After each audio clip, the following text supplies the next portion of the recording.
High! দেখতে পাচ্ছ আমার হাতে এই বড়, বড় চিংড়ি মাছগুলো। জানি এগুলো খুব একটাও বড় না, তবে যথেষ্ট বড়ই ছিল। তো এই চিংড়িগুলো দিয়ে হবে আজকে এঁচোড় চিংড়ি।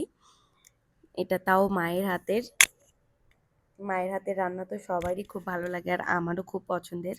তাই ভাবলাম মা যখন রান্না করছে একটা ছোট্টখাট্টো করে ভিডিও করে নিই।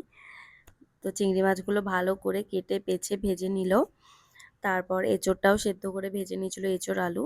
তারপর যেরকম প্রসেস মশলা কষানো, নুন, টমেটো, পেঁয়াজ এইসবগুলো দিয়ে তো মশলা কষানো হয়ে গেলে সেটার মধ্যে চিংড়ি মাছগুলো দিয়ে কিছুক্ষণ কষিয়ে সেদ্ধ করে রাখা এঁচোড়, হলুদ, নুন সবগুলো দিয়ে আবার কিছুক্ষণ কষে ওপর থেকে একটু বাটার দিয়ে দিল। আর এই বাটারটা দেওয়ার জন্য এত ভালো হয় কি বলবো।